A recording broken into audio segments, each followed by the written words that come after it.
Well, what a privilege for me to be with you, and can I say somewhat surreal. And if you knew me the first time around, you can maybe understand that. For me to be back at WMB, it's incredible. But maybe as I share a bit of my story, we'll see how it all works out and the way that God works things out like this. So Gareth said, share your story. So I'm going to go back to the beginning. So I was actually born in Guelph but raised in Kitchener. How many people in here have ever had someone that you respect and trust speak into your life and like you listen to them and it changed your life? Anyone have that? Yeah, you know those voices.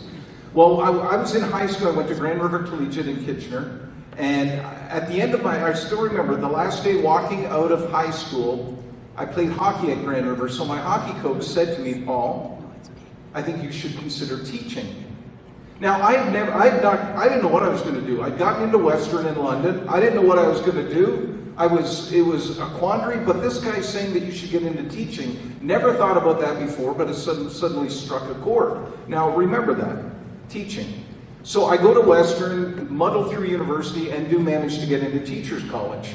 Got into Teachers College, graduated, came back to KW. In the meantime, I had married my best friend, my childhood sweetheart. If you don't know my story, my wife is the best part of me.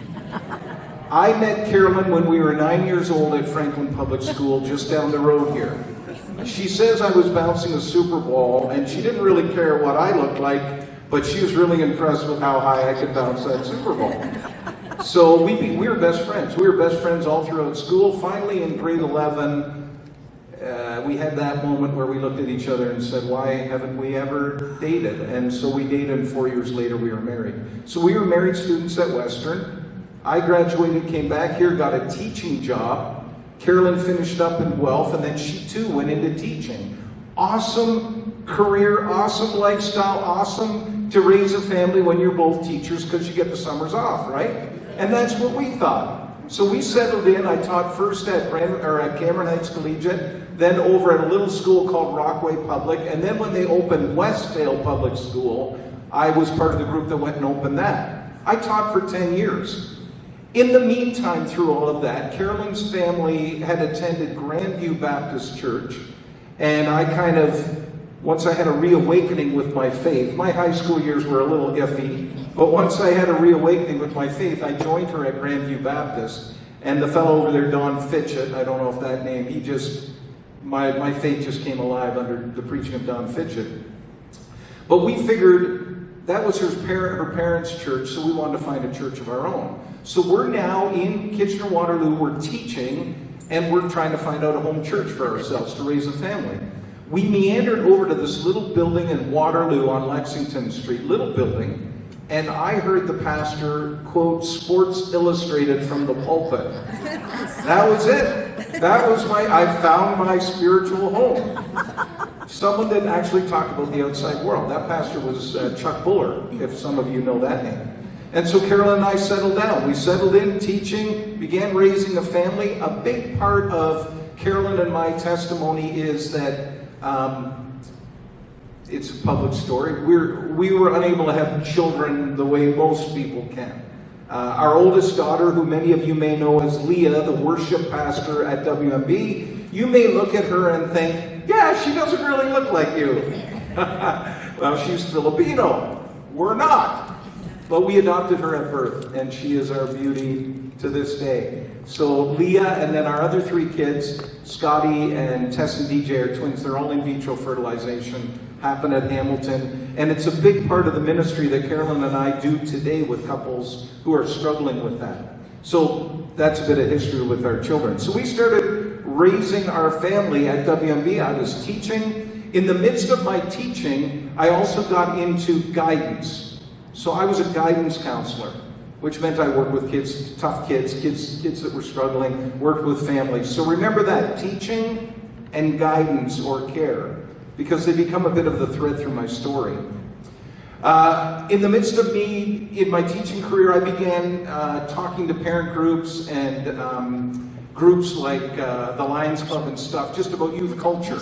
Because in that day, we were looking at those rock and roll musicians that were influencing our kids, like Elvis in the 60s. Well, in the 1990s, it was the same. we were starting to look at the lyrics the kids were listening to and beginning to see how much of an influence it was having. So I made that a hobby. I studied that. I studied youth culture. And I used to go to these parent groups and just talk about the things that were impacting youth.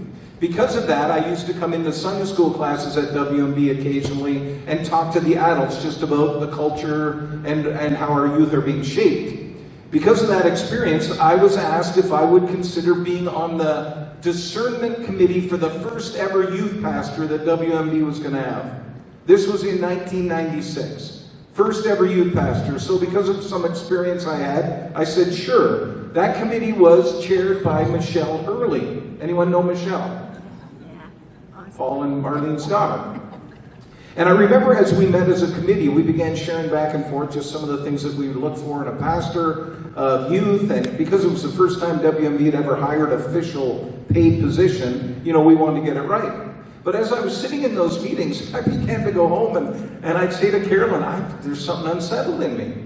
I don't know what it is. And I toss and turn at night, and then I talk to Michelle. And then finally, halfway through the search process, I went to Michelle and I said, I think I have to step off this committee because I think I want to apply for the job. Which, I was a school teacher. I had holidays. It was, back in the 1990s, teaching school was pretty decent. Today, my son and my daughter-in-law are teaching, I don't know. But back then, it was pretty good. And so I said, and Michelle said, okay, step away. So I actually applied for the position, and through the discernment process, and dates are important to me. July 28, 1997, I became a full-time youth pastor. Here's a bit more of my story. The biggest thing that I pushed back against was I didn't want to be called pastor because I never felt like I was a pastor. I've had pastor imposter syndrome since day one. And so I said, call me a director. No, it's, we got a pastor, so those MDs. We got to keep it as a pastor. So I relented and accepted that I was a pastor, which, my high school friends looked at me and thought, pastor, we never saw that coming. So I did that with passion and with humility. I just couldn't believe that God could use me. And for some of you, like Herman, I look back at the guts back there, and like your children were in youth ministry, and some of the others in here, and those kids taught me a lot. And I look back in those days. I never got into ministry and youth pastor and saw it as a stepping stone. For me, I couldn't believe God chose me to be in ministry, and so I just, wow, this is great. In the midst of that time, we were actually operating at WMB with 4 pastors. Our senior pastor, Mike Franz, had left and gone back to the States. We now had 4 pastors, and I'm going to say these names because some of you will remember them. Luch, Paul McLeod, Karen West, and myself. We didn't have a senior pastor. For the longest time, it was the 4 of us just muddling through. And I remember one particular time I was the youth pastor, but on a Sunday I didn't have any responsibilities, and a family came in and they desperately needed a pastor because their mother was dying and they wanted someone to come to the home. And I basically drew the short straw. No, everyone else was busy with the service. And so I went to the home and walked and journeyed with the family, and at the end of it, officiated my first funeral. That's important in my story as well. That stoked something in me. Remember I said early on, teaching and guidance counselor care? I began to see that those were some of the very DNA of who I was as a person, teaching and care. And so as I continued to be the youth pastor, I picked up a lot of the care responsibilities at WMB. When we finally did get a lead pastor, they opened up a new position called the community care pastor. That was in the year 2000. Rather ironic that here we sit 2025, 25 years later, and I haven't progressed. I'm still the care pastor. But so that's the way it works. So I did that for 3 years. Over the course of 3 years as a care pastor, I think at that time I did 45 funerals, 15 on average per year. Garrett's almost done that in the last few weeks. And I did probably similar weddings. So as a care pastor in that time, that's what you did, weddings and funerals. But the interesting thing is that actually honed my ability to speak in front of people. So it was serving a different purpose too. I actually learned how to speak, how to preach by doing weddings and funerals. In the year 2002, 2003, we had a bit of a train wreck at the church. Without getting into detail, we kind of lost the senior pastor.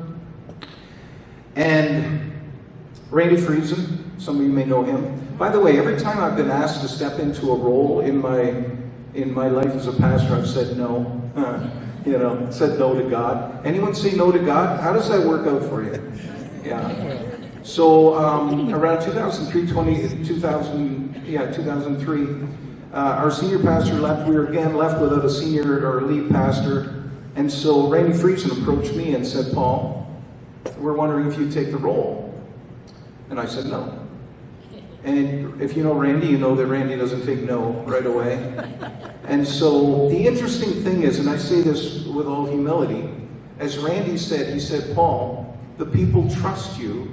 And the reason they trusted me is because I was cared. I had walked with so many people through the most intimate moments of their life. And so that built some trust. And so even though I didn't have a lot of experience, finally, just taking it before God, talking to Carolyn, I very hesitantly accepted. And in 2003, I became the lead pastor at WMB. Somewhere in that time, we made the very smart move of hiring a Mr. Paul Atkinson, who has incredible experience with administration. And if you pull him aside and ask him if Paul McIlwraith had giftedness in administration, he would say, that's what I was for. So Paul and I worked closely together, knew each other from the school board actually, and Paul bailed me out on more than one occasion, but I think it was a good partnership. He took the things that I had no interest in and no giftedness in, and he looked after that, and I was able to do kind of leading the team and preaching and doing some care still. And those were great years. We had some great times. We had ups and downs like anything, but that was from 2003 till about 2012. So we called me lead pastor. I was lead pastor for just under 10 years. Towards the end of that, I began going to the leadership board and just saying, you know what, I was just about to turn 50, and I said, I think there's a change in the future. When I turn 50, I want to be working more out of my sweet spot, where I believe God's truly gifted me, which is teaching and care. Unfortunately, in the lead pastor role, you get a lot of HR, a lot of buildings, a lot of finances, and a lot of meetings, all of which I didn't really have a passion for. But, those are the things that you did. So with the leadership board, we kind of discerned a good transition for me to kind of step away. They gave me a bit of time away, and then they came back to me and said, Paul, what if we make a new position and you become a teaching pastor here? Which again, we took away and we prayed about, and we came back and said, sure, why don't we try that? I lasted about a month in that before I realized that, remember, I had been at WMB not just for 10 years as a lead pastor. I had been there 6 years before that as youth and care pastor. I attended 10 years before that. I had been at WMB for 25 years. I mean, I'm not MB by culture or heritage, but I've probably spent more time in the MB church than most people are. And as I began to experience my new role as a teaching pastor, I began to also feel for the new person they were bringing in as a lead pastor, and I didn't think it was fair to them. Too many people defaulted to me just because I'd always been there. And so Carolyn and I felt maybe the best thing to do was to step away, make sure that the next person coming in had full power to do what they needed, didn't have to worry about me being there or other people defaulting. In the midst of all of that, my son had gone to Western in London, and so we went back and forth with them. And one time I went back and forth visiting him, I just happened to pop into a church called North Park in London, where I had to get some material from them. And that started a conversation because they had an opening for a teaching pastor. Only God sets this stuff up. And so I won't go into details about that, except to say that my last day at North Park or at WMB was January 15, 2013, and then I began as the teaching pastor at North Park Church in London on January 28, 2013. When Carolyn and I made the move, we left Leah and Brad behind. They lived in Waterloo. They hadn't started their family yet, but that was tough. I actually commuted for a year and a half back and forth from London and Waterloo because my twins, my two youngest, were finishing high school. And then we picked up and we moved full-time to London in 2014. And London has been a wonderful, wonderful experience. The church has been wonderful. The relationships have been wonderful. You know, I often say I'm not a big believer in pastors, you know, parachuting into churches for 2 or 3 years and then out. I'm a big believer in long-time relationship in churches. I never would have envisioned leaving WMB, but you know what? I think it was good for the church, and I think it was good for my development. I think it made me a better pastor when I went away, tried new experiences, challenged myself, and I think it was good for WMB as well. So London was great. Throughout there, same ups and downs as you guys had in WMB. We went through COVID and all that brought its way. We lost some pastors and our lead pastor during that time, and had another little blip in there. In the midst of it, because they knew my experience, they'd always come to me and say, Paul, do you want to step into the lead pastor here? And I always resisted. I just felt I was doing care and I was doing teaching at North Park. That's where I thought my sweet spot was. But we had another one of those blips, and we brought in someone to be the lead pastor, and it didn't work out at North Park. And so in the midst of that, I went to the elder board and said, look, I turned 60 in 2 years. When I came to North Park, I told them I'll give you 10 years. I was going to turn 50. I said, I'll give you till I'm 60. When I'm 60, I believe you'll need a younger, more consistent, younger voice in the pulpit. So 60. So at this time, I'm 58. We now need a lead pastor at North Park. And I went to them and said, look, I'm going to retire at 60. You know that.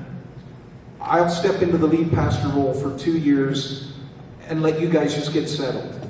Get settled, put another committee together, discern who the next lead pastor is going to be here, but I'll do it for 2 years. And in the course of that 2 years, we implemented a co-lead pastor model, which I fully believe in. Now, I know at WMB maybe, you had different experiences with it.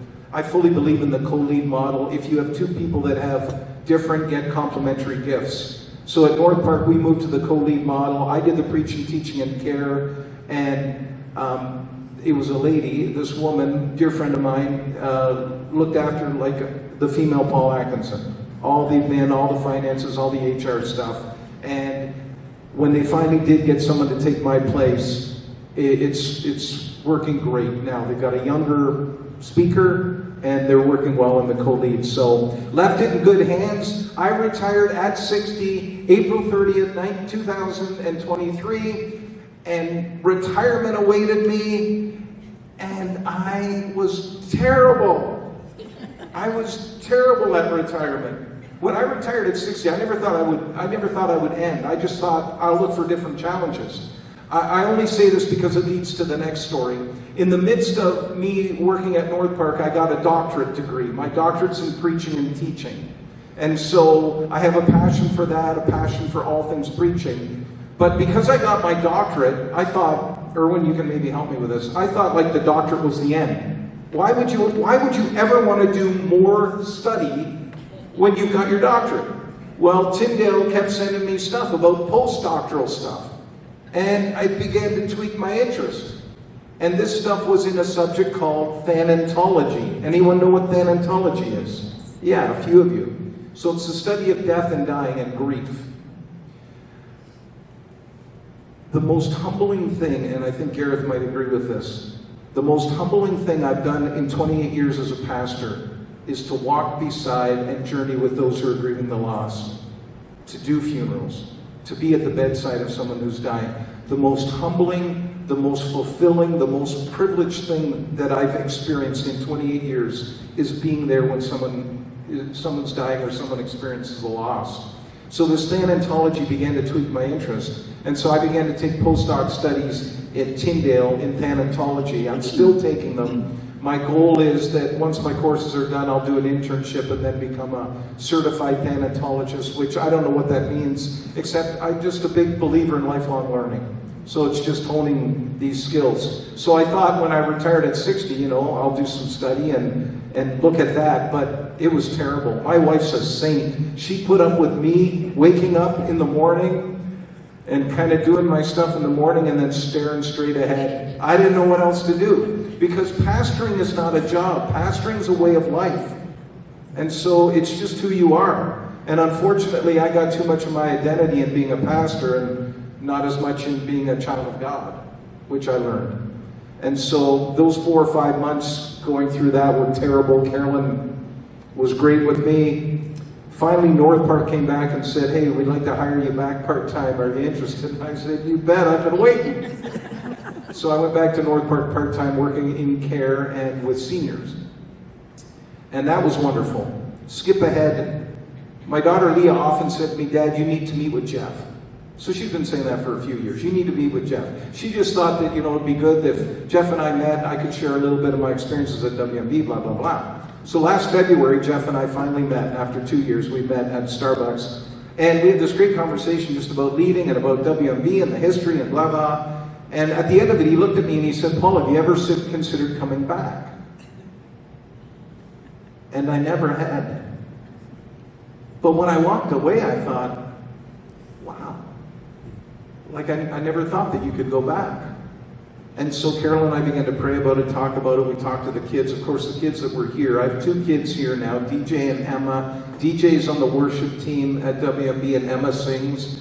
And then Leah, as you know, with Brad and the kids. And we have 2 kids in Waterloo, or in London. And so the kids here kept saying, yeah, come back. You've given them 13 years, time to come home. And so we began to pray about it, and it's the same thing. God just began to percolate. And, you know, it's hard to go back if you were a pastor at church after 2 years, but it's almost 13 years. Enough has changed. You know, enough things have gone on that, you know, I thought maybe I could come back. And so that's what happened. In the spring, we kind of finalized that, and Carolyn and I were commuting still back and forth from London. I'm here 20 hours a week. We're here Wednesday, Thursday. I'm looking after care specifically with 50s and 60s. You got an A1 guy right here that looks after care and seniors. Yeah. So I'm kind of learning in his shadows from the man with experience. Older than me, I will say. Much. Yeah. But you know, Gareth and I we're playing off of each other and figuring that out. But another key role that I have is in mentoring. Because of my experience with preaching and stuff like that, my job description involves mentoring with preaching. So sitting with some of these guys and just going over some of their stuff and helping them with the preaching. And then I just want you to know this. You have a lead pastor, Jeff, who thinks that it's valuable to have another former lead pastor on staff so that he can pick their brain and, you know, he can gain some advice and some wisdom. That's the kind of humility you have in a guy named Jeff. Do you know how many pastors would feel so threatened by that? But that's what he's looking for, people that can help him grow and develop as well. So, that's sort of 20 minutes. That's whether you wanted that much or not, that's kind of the deal with why I'm back, and glad to be back, and KW's home. So we're looking forward to moving back, hopefully in the spring of 2026. Thank you. Thank you. Thank you. Looking forward to get to know all of you.